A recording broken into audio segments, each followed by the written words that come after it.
Hi everyone, my name's Kathy. Welcome to Skint Living UK. I just wanted to do a little catch-up video this week to tell you what I've been up to. My cat's come in.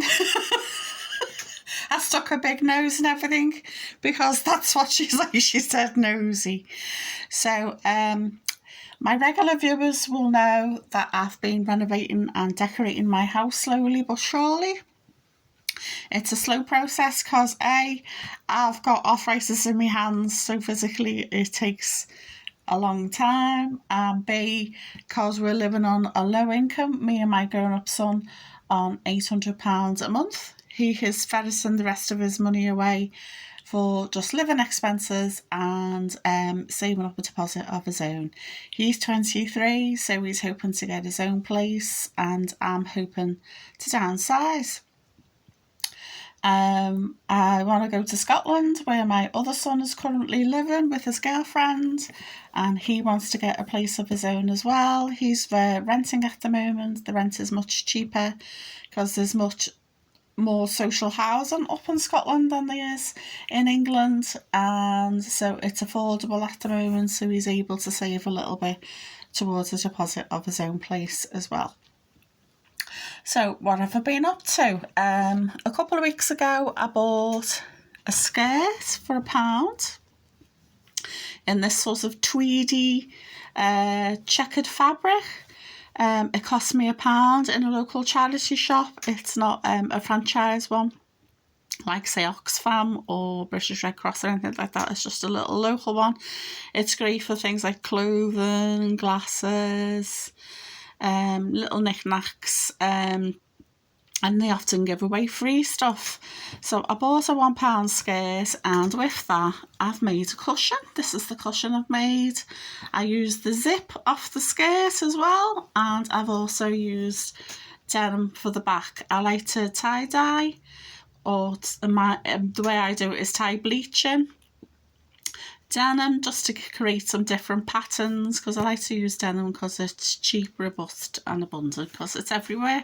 So it's always a handy thing to get hold of, a pair of jeans for £1 or so to make into other things.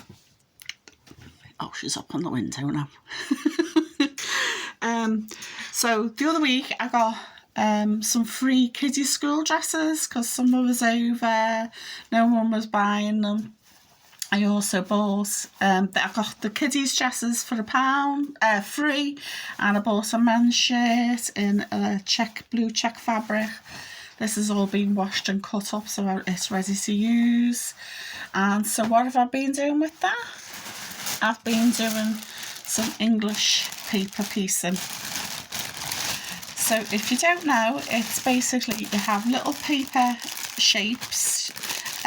Usually it's hexagons, but there are other shapes that you can do this process with, and this is sort of like a thickish paper, not quite cardboard, not quite normal paper, but it's a little bit thicker, and you wrap fabric around them to create these little hexagons, and then you sew the hexagons together, and then you take the paper out.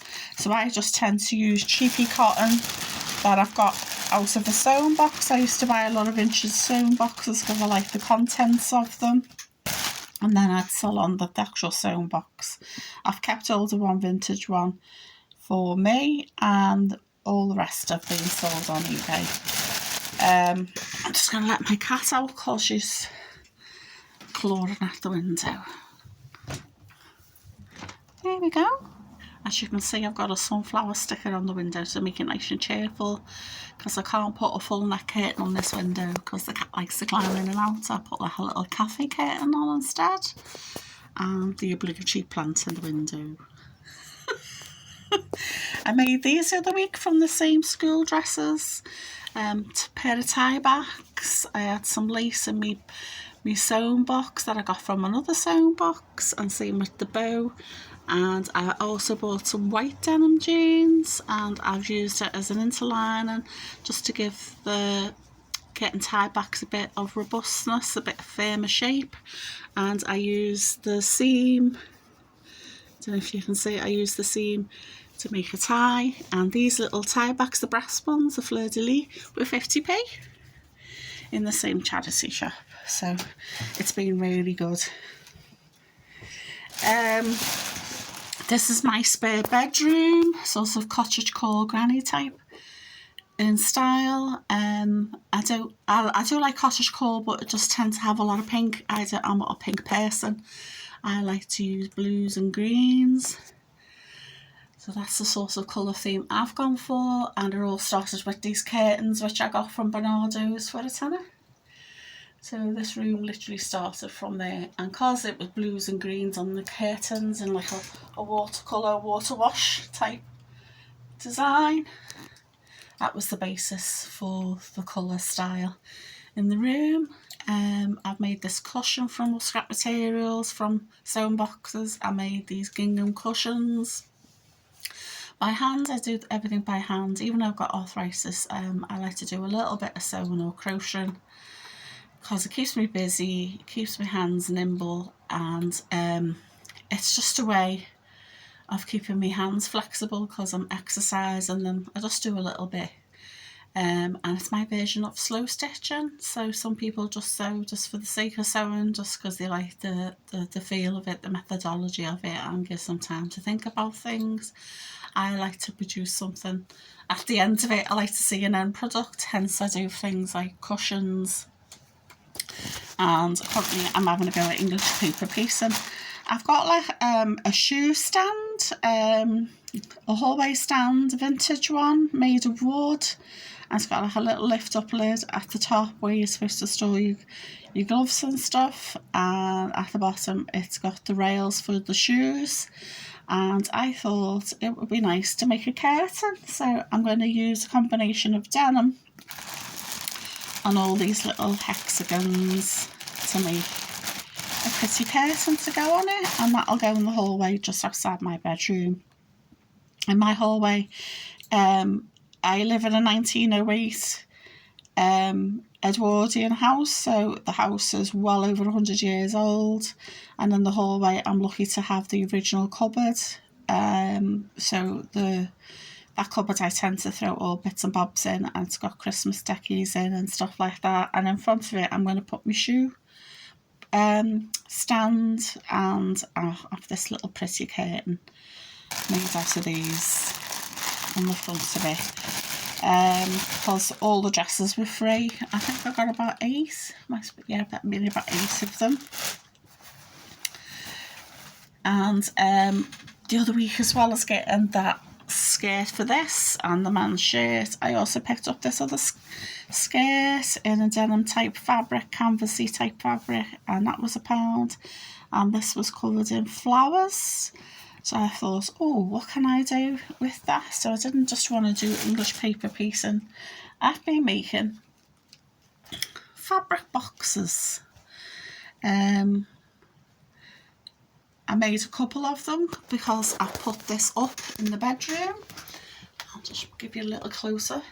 I used to sell these on Etsy, little rectangles of fabric, of wood, covered in upholstery wadding and fabric. This is a Laura Ashley fabric, and I had a big box of old type hooks like these, all different styles, and I made a few of these so people could use them to hang up bits and bobs in the bedrooms or jewellery and that sort of thing. So that's why I've been making these fabric boxes. So not to sell on anything, but to use off the materials I've got and to hang on these little hooks. Basically they are 5-inch squares. I've used denim on the outside and the gingham from the kiddies' dresses on the inside. When you make them, you can choose to put cardboard in or not. If you put cardboard in, obviously you can't wash them. I like to put cardboard at the bottom so it retains its shape. And I've made another one out of the denim fabric and the gingham from the kiddies' dresses. I like to keep the seams on the outside. Some people might want to keep them on the inside so that you can't really see the seam. I like to see the rough edges. I like to see the work put into it. And I've also used the gingham to make a loop and a bow. So how do you make these gingham boxes? Basically, I cut out 5 squares the same size. These are 5-inch ones. You can make a cardboard template, say from a cereal box or packaging. I've got this little box that was a gift from one of the kids years ago. So this is great because I can just take the lid off and use it as a template. You can buy quilting rulers, they're called. It's not particularly a ruler shape. They can be in squares or other shapes. And obviously these little boxes can be made in any size. This one is 5-inch square. So you cut out 5-inch squares, 5 of them, and you sew them together along the seam. I've just pinned one here. So you could use your sewing machine to be quicker.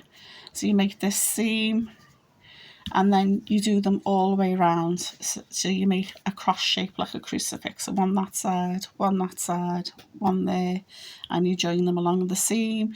So you can have the seam on the outside like I've done, or you might want a normal seam where it's flush like that. So once you've sewn them all up along the bottom square, because this square will be your base, these will be your sides, and then you bring them together and you sew them to make the box. And then you do the same process for the lining. And on the line, when you put the lining inside, you put the cardboard in first if that's what you want to do, and you can either fold over the edges to make them neat and tidy. On this one I folded over the edges and sewed them neatly, or you can have a rough edge, it's up to you. You don't have to. This one's got a rough edge, so I've not folded it over. You can put a loop on if you want to, or you can just have it as a stand-up box. Great for putting in your reading glasses, your phone charger, your wallet, your purse, some change. All little knickknacks that we tend to put down and we forget where we've put them. These little boxes are ideal for storing them. So you can stand them up if you put the box, a bit of cardboard at the bottom, or if you put a loop on, you can hang them up somewhere handy, maybe by your front door, so you've got somewhere to store your stuff. So there you go. So as you can see, my cat's taking over the room because she's in here all the time. I've put a food bowl here and she likes to drink water out of a glass. So I put a glass of water here every day. So she jumps up and has a drink, and she often sits on this radiator cupboard, a little favourite speck of hers at the moment. So there you go, that's what I've been up to, making cushions, doing some English paper piecing, or EPP as some people call it, isn't that right, hun? And making some fabric boxes. So if you've been doing any crafting with some scrap materials, leftover bits of fabric, or even free bits of fabric like I've been able to get, let me know in the comments below. Just sit on my book. I don't know why, but if I put a book out down anywhere or papers, the cat loves to sit on them, don't you? Yeah. So if you could be so kind, could you please like, share and subscribe, and let me know what you think in the comments below. Bye for now.